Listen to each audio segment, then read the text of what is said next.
This program is Between Americans. That's where the title comes in. We hope you like it, but you don't have to. At any rate, nobody's going to make you stick around and listen to it. That's one of the advantages of being an American. Now, tonight we're doing something quite foreign to the type of thing usually presented by the Gulf Screen Guild Theater. Instead of telling a story about 5 or 6 people, we're telling a story about 100 million. This happens to include you, listener, whatever your name may be. As a matter of fact, names don't bother real Americans very much. Not when we've got states named after French kings and English queens are lifted right out of the Latin language like Montana, or out of the Spanish like Nevada, and towns. You know, if you were to hold a convention of all the people who live in foreign-sounding American towns, we could fill quite a sizable stadium. Among the delegates registering on the first day would be... Me, I'm the delegate from London, Minnesota. I'm in from Dublin, New Hampshire. Flew in this morning from Cairo, Illinois. Huh? Whose turn, me? I'm from Canton, Connecticut. I'm from Paris, Texas. I came all the way from Shanghai, West Virginia. Warsaw, Georgia. I'm the delegate representing Moscow, Kentucky. My town is Toronto, Kansas. As for me, Lisbon, Maine. Delegate from Madrid, Alabama reporting. I'm from Stockholm, South Dakota. Drove down this afternoon from Bombay, New York. Hitchhiked here from Baghdad, Florida. All right, delegates, now that you've registered, you may all be seated. Now, that's all the preliminaries there's going to be tonight. We're through with the introductions, the overture, and the official registration. So now we can get down to the text, which is, roughly speaking, this. Today, particularly, people are thinking about their country pretty hard. Some of them for the first time in their lives. People are wondering where we're headed. Men are being called on to get ready to defend America. A lot of them are thinking in terms of what is there to defend. Well, now, America means a lot of things to a lot of people. Most of them are solid patriots, only they don't know it. They don't have to wear a red and white and blue button in their lapels to prove it. They don't have to agree with or even listen to people like this. My fellow citizens, in this great state of flailing plethora, we can picture dog squirtle your taxes. Our great country is cribbly bolted off and can wackle tabblewick, and your Laganoi Rillera herring done forever. We got a good hunch most people prefer the quiet kind of speaker, like the fellow who got up on a platform in a Pennsylvania town one day and said, "The world will little note, nor long remember what we say here." That was the Gettysburg Address he was referring to. As a matter of fact, he didn't get such good reviews the next morning. Take, for example, the write-up he got in the Harrisburg Patriot. We pass over the silly remarks of the president. For the credit of the nation, we are willing that they shall no more be repeated and thought of. If you think that's bad, listen to what the Chicago Times had to say. The cheek of every American must tingle with shame as he reads the silly, flat, and dishwatery utterances of the man who has to be pointed out to intelligent foreigners as the President of the United States. Of course, the rival paper in Chicago took the opposite point of view. Rival papers often do. The remarks of President Lincoln will live among the annals of man. That paper gave it 4 stars, and they were right. The Gettysburg Address did survive. But that business of calling a president a ham is really something to be proud of. I mean, the right to print a piece saying a president makes a sound like dishwater. Nobody dragged the editors off to jail, even if they were wrong. That's important. Comes under the heading of free press. As soon as anybody starts gagging the press, any press, watch out. Americans don't like that. And by the way, we got a nerve to be calling ourselves Americans all the time when we're really only United Staters. We're a little selfish about that. It's America down there in Chile, too. All the way down the spine of the Andes. If any of you folks are hearing this down around Mexico or Honduras or Salvador or Argentina, or even if you're an Eskimo in the Arctic, we hope you'll overlook our calling ourselves Americans as though we were the only ones in the hemisphere. We do that just because it's so much easier to say than anything else, and also because it sounds so good. By the way, before we leave the subject, what about the original American? The Indians, There's a forgotten race for you. How about the Indian on the nickel and the buffalo who roamed the back of the great American jit? Seems a shame. No two ways about it. We have forgotten those 100% Americans who went down to quarantine to meet the Mayflower. We don't see them around in person very much these days. But their ghosts are still with us. Maybe the red men are forgotten. Maybe not. But between you and us, it's said that near Boonesboro, Kentucky, on certain nights in November, by the light of the waning moon, some very peculiar ghost meetings go on in the woods south of the river. Also in certain parts of the Alleghenies, between the hours of sundown and the coming of the morning mist. Yes. If you happen to be listening to this in a car, driving along Highway 99 in Wyoming, that man you passed walking down the road a few miles back wasn't a man at all.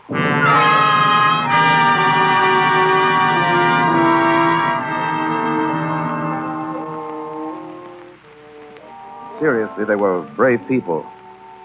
The Indians fought a losing fight against great odds.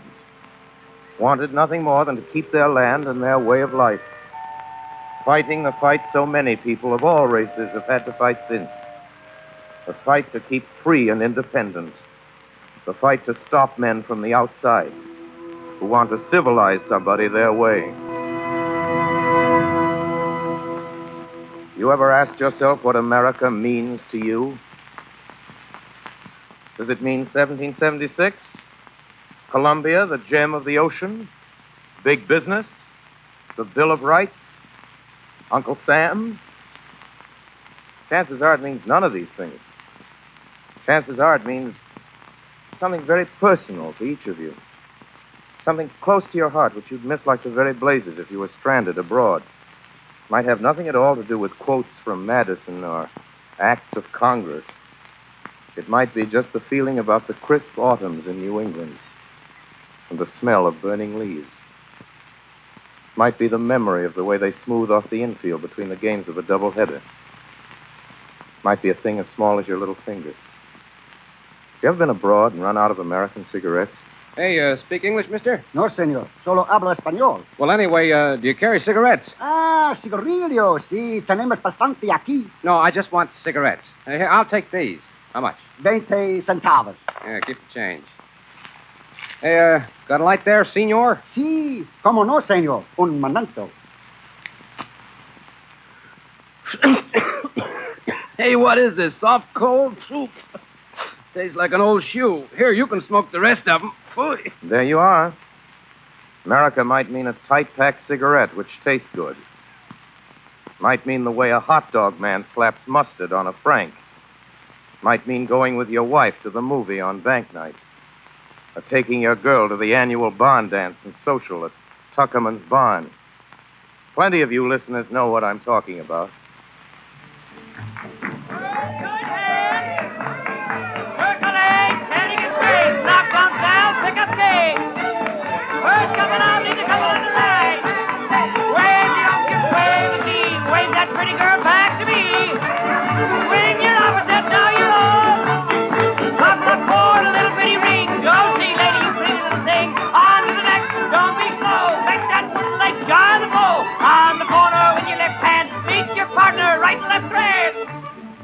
You hear people speak of home defense? This is the home to be defended.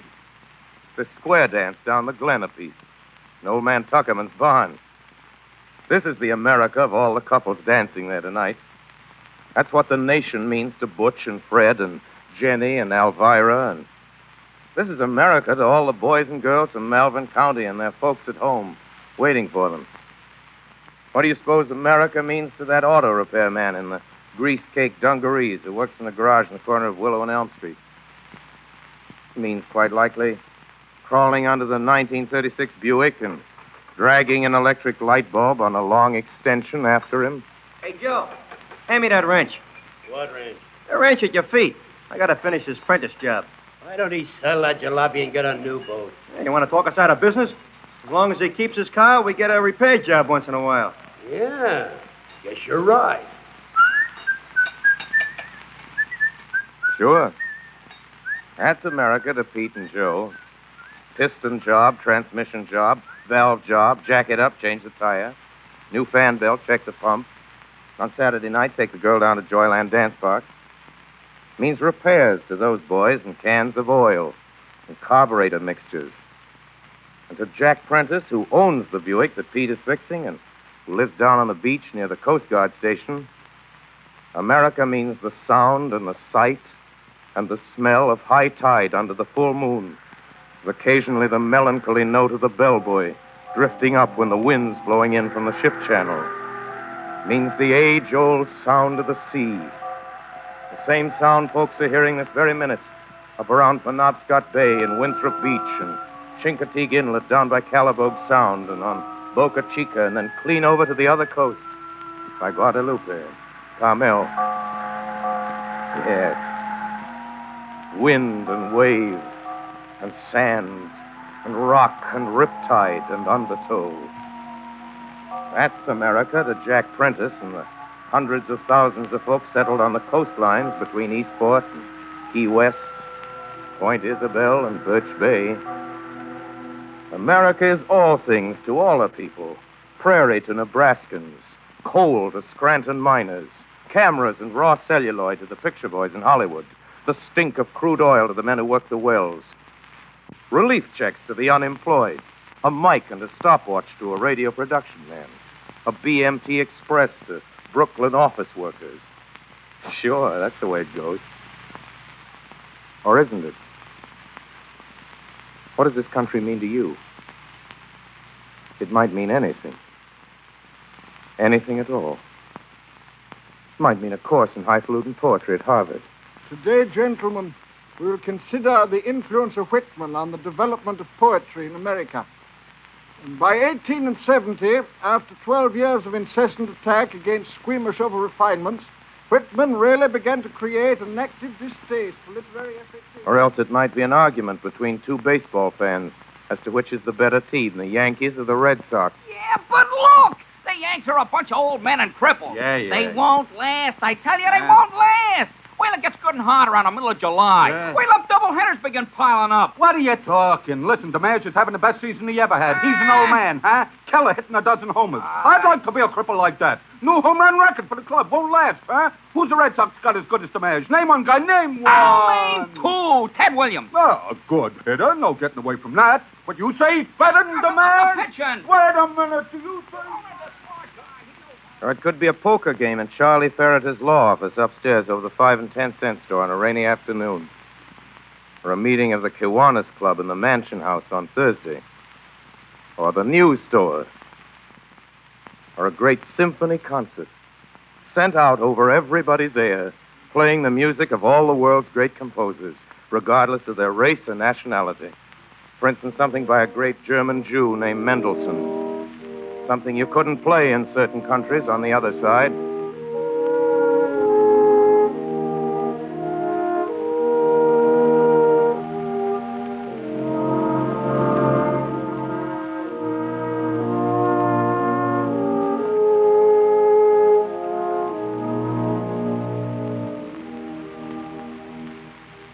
Now let's stop a minute and figure this out. Is it an accident that makes just being a citizen in this comparatively young country so attractive to so many people? To the world's greatest skater from Norway? To the world's greatest mathematician from Germany? To the world's greatest orchestra conductor from Italy? Is it an accident that 1,000 million people all around the world would give everything they own to be in your shoes? A free citizen of this country, right this very minute? Is it the weather here? Let's ask some of the natives. You from New York, how's the weather out your way? Oh, I like it all right, only the summers give me a pain, sticky and hot. And then we usually get a stretch of terrible overcast weather around April and November. Sometimes 10 days go by without the sun coming out once. And you, miss, from Miami, Florida. Oh, our climate's fine. Except you have to watch out for sunburn. A gentleman from Kansas? Summers get pretty hot. Winter's pretty cold. Tornadoes raise a ruckus every once in a while. Los Angeles. You. Ah, wonderful climate. Magnificent. Don't you ever get tired of all that sunshine? No, sir, not a bit. Never rains? Well, a little precipitation maybe, but no rain. No earthquakes? No, just little ones. Are you interested in some real estate? No, thanks. And you from San Francisco, how about it there? Best climate in the world, top. Lots of sunshine? Lots. Lots of fog? Lots. All right. Then it's not the weather which makes it so attractive. Is it maybe our wine, women, and song? Let's ask the experts. You there, expert on women. American women are beautiful, certainly. But we've never produced any classic or historic beauty. We've no legendary figure to compare with Helen of Troy, or with any of the Greek or Roman Venuses, or with Egypt's Cleopatra. As far as fiction is concerned, we can offer nobody to stand up against Italy's Juliet, or Germany's Isolde, or France's Roxane. Certainly not Scarlett O'Hara. Certainly not. No, indeed. All right, that's fine. Thanks very much. Now, what about our wines? Is that what makes America so attractive from the outside looking in? How about it, wine expert? American wines are excellent, but then, of course, meaning no offense, have you ever heard of French champagne, Burgundy, Liebfraumilch? All right, thank you. Thank you. Can it be our song? Maestro. America can well be proud of its composers and of its wealth of folk music. But the fact of the matter is that we have yet to produce a single world-great symphony, whereas Finland has produced 7, Germany and Austria half 100, the Russians about 12, the French 2 or 3, England 2 or 3, Bohemia... Not song, then. Neither wine, women, nor song. So what is it, then?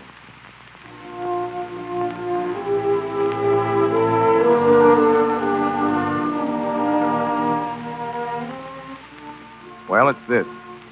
Come right down to it.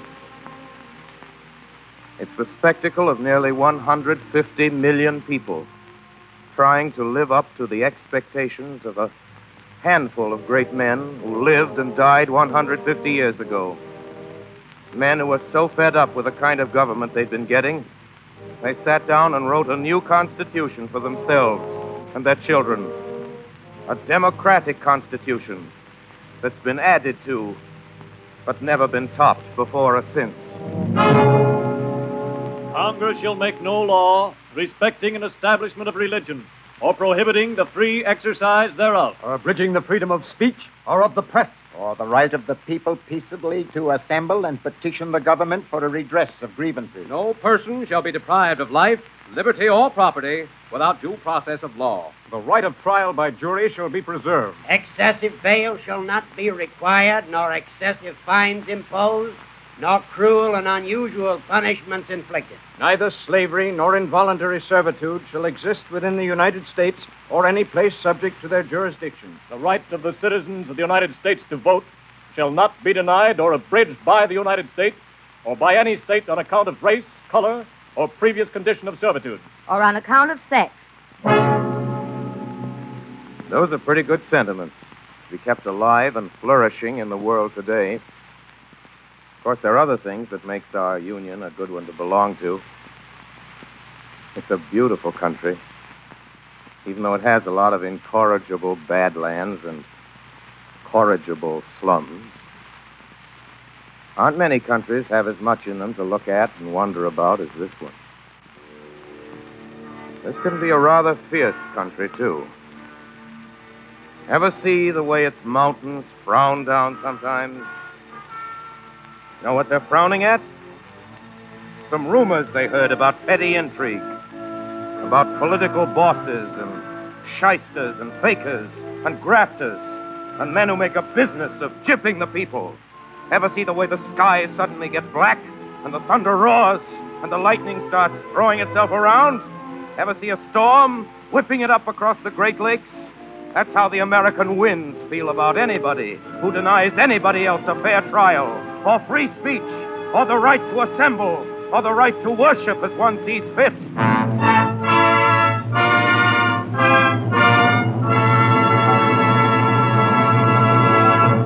Well, then, in the final analysis, there can be no analysis. Many great thinkers and poets have attempted it. But the country's too big for any one man. There's Walt Whitman and Carl Sandburg and Tom Wolfe, and they all felt the magnitude and magnificence of the nation that got put together piece by piece like a jigsaw puzzle. They felt it and wrote about it in unforgettable ways. But still, it's bigger than any of them, or any of us. Whitman hit it on the nose when he said it was bigger than the president and the cabinet and the District of Columbia. It's not Park Avenue, or Broadway, or 42nd Street, or the Loop, or the Golden Triangle. It's other things. Many, many, many other things. Mill towns. Steel towns. Tobacco towns. Mining towns. Oil towns. Cotton towns. Farmhouses. Railroad sidings. Statues on the common. Tourist houses on the edge of town along the state highway. Swimming holes. Gas stations. Stores on Main Street. Kettles of sorghum molasses. Sunday papers. Season tickets to concerts. Auctioneers. Night courts. Radios. Parades. Toothpaste. Shaving cream. Dogs. Cats. Skyscrapers. Subways. Cornfields. Offices. Hotel rooms. Airports. Hospitals. Factories. Oh, we could go on for weeks with this, never come any closer to a working definition of America, or to any real understanding of its total meaning. Look, how can you add up all the red and yellow neon signs, the smell of all the eggs and bacon frying in the morning, the bargain specials, the lessons learned, the cows let in from pasture, the mileage clocked up on automobile speedometers, the rainfall and the snowfall, and the wind drift? It's much too big for you, or me, or any of us who happen to stand alone or in small groups. It's much too great for any person or any party. Too much loved by all its people. Loved in spite of and because of its faults and virtues and its past mistakes and future promises. America is not a map, a poem, an almanac, a mural, a building in the heart of Washington. It's a territory possessed by people, possessed by an ideal.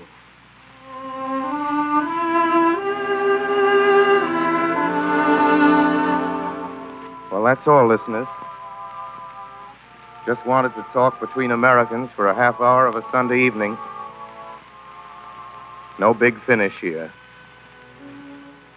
No brass section bringing down the curtain. Just a little music to follow a friendly little chat. Good night, Americans.